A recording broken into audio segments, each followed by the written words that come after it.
आफ्ताब अहमद जी 1783 sir. बता दीजिए उनको, बाद में मंत्री जी को बता दीजिए।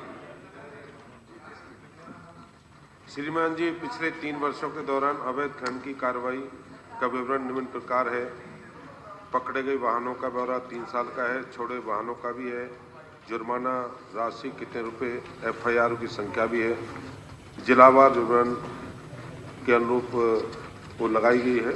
सारा विवरण इसमें दिया हुआ है कि 7,727 वाहनों को पकड़ा, छोड़ गए 5,377 वाहन और FIR 1,727। सर मेरा जो सवाल था वो स्पेसिफिक था। मैंने ये पूछा था कि बताएंगे कि पिछले 3 वर्षों के दौरान उन मामलों का जिलेवार संख्या कितनी है जिनमें अवैध खनन के विरुद्ध सरकार द्वारा कार्रवाई। इसमें तो इन्होंने लिखा तो है, ओवरलोडिंग का दिया है सर, ट्रकों के वाहनों का दिया है, और एक भी इंफॉर्मेशन इन्होंने दी नहीं किया। नहीं, इलीगल माइनिंग की मांगी थी मैंने किसी चीज के लिए। ये लिखा क्या है?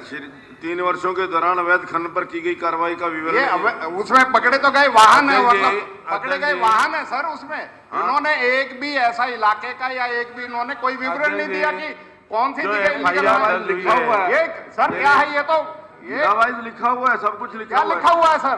जवाब देखिए आप। ये जिला वाइज लिखा हुआ है ना। क्या लिखा हुआ है? ये देखो ना, पकड़े गए वाहन, पकड़े गए वाहन। पानीपत करनाल पकड़े गए वाहन हाँ। 67, छोड़े गए वाहन 44। पकड़े गए वाहन से थोड़ी illegal वो हो रहा है। मैंने पूछा है मैंने पूछा सर इलीगल माइनिंग कहाँ हो रही है? इलीगल माइनिंग का तो इन्होंने विवरण नहीं दिया। FIR इलीगल माइनिंग की हुई है और ये FIR तो गाड़ियों के ऊपर दर्ज है। नहीं FIR तभी हुई है कि इलीगल माइनिंग कर रहे हैं, ऐसे थोड़ी हो गई। इलीगल माइनिंग सर, ये स्पेसिफिक सवाल के जवाब ही नहीं देते। चलिए सर ऐसा नहीं है सर, मेरे सवाल का जवाब ये है नहीं, हरियाणा राज्य में संगठित अवैध खनन की कोई मामला नहीं पाया गया। हालांकि खनिजों की चोरी छुटपुट घटनाओं संज्ञान में आती हैं जिन कानून के अनुसार निपटाया जा रहा है। इस तरह की घटनाओं के सहित पड़ोसी राज्यों में बिना वैध सहायक दस्तावेज के अर्थ वैध बिल तोल पर्ची के बिना खनिजों की परिवहन के मामले में खान और खनिज विकास और विनियमता के अधिनियम 1957 धारा 21(5) के प्रावधान के लिए उसे जुर्माना लगाकर निपटाया जाता है। हरियाणा सरकार के अवैध खनन के जीरो टॉलरेंस की नीति चुनी है। इस संबंधित जिले में अवैध खनन के किसी घटना पर नजर रखने और रोकने के समय न्याय के आदेश का पालन सुनिश्चित करने के लिए जिला उपायुक्तों की अध्यक्षता में जिला स्तरीय स्टॉक फोर्स का गठन किया गया है, जिसमें जिले के पुलिस अध्यक्ष, वरिष्ठ अधिकारीगण, कार्यबलों के लिए मुख्य सचिव अध्यक्षता की राज्य स्तरीय स्टॉक फोर्स द्वारा की जाती है। राज्य द्वारा 2 विशेष टीमों की गठित की गई हैं और जो खनन अधिकारियों में जो 7 कार्यरत हैं, इसके तहत अवैध खनन में लिप्त पाए जाने वाले वाले खिलाफ FIR दर्ज भी की जा रही है। पिछले 3 वर्षों के राज्य में अवैध खनन के कुल मामले सरकार द्वारा की गई कार्रवाई इस प्रकार है। और मैंने साथ ही ये कह रहे थे अवैध खनन क्या करते हैं, उन पर हम मुकदमा दर्ज करते हैं, टीम है गठित है, FIR दर्ज करते हैं और जुर्माना उनसे करोड़ों रुपए हमने जुर्माना वसूल किया है। और जिन वाहन छोड़ा है वो हमारे पास हैं। टोटल हमारे पास 7,700 पकड़े वाहन हैं और छोड़े गए 5,377 हैं और जुर्माना 133 करोड़ 83 लाख 22,916 हैं और 1,727 FIR दर्ज हैं। सर मेरा माननीय मंत्री जी से आपके माध्यम से ये सवाल है कि ये ओवरलोडिंग जो है ये बिल्कुल ही अलग इशू है। ओवरलोडिंग जो है उस पे मतलब FIR दर्ज होना अलग है। हमने मेरे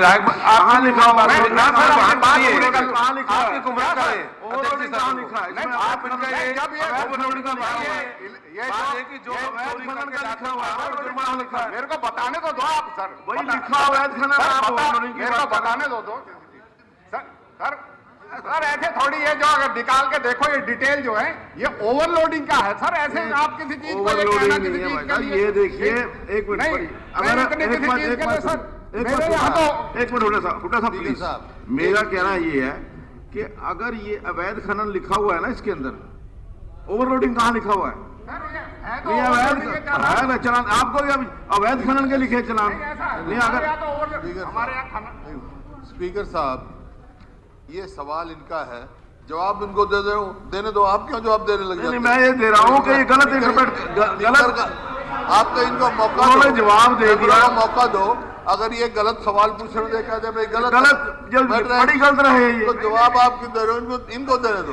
उन्होंने तो दे दिया, उन्होंने दे दिया। इनको ये तो बताने दो ये ओवरलोडिंग का है या इलीगल माइनिंग का है, इसमें क्या बात? अगर जो पढ़े लिखे भी अनपढ़ हो जाएंगे तो क्या करेंगे? जो विधायक साथी कह रहे हैं ये ओवरलोडिंग का नहीं, इसमें वो लोग हैं जो बिना बिल के इरेवना चोरी करके पत्थर लाते हैं और उनको एनजीटी के तहत बंद कर दिया जाता है।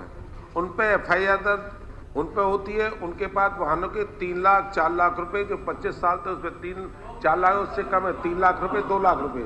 ये वो है जो अवैध करके चोरी करके निकलते हैं, उनको ओवरलोडिंग इसमें वो नहीं है, जिन पे रवाना नहीं है, बिल नहीं है।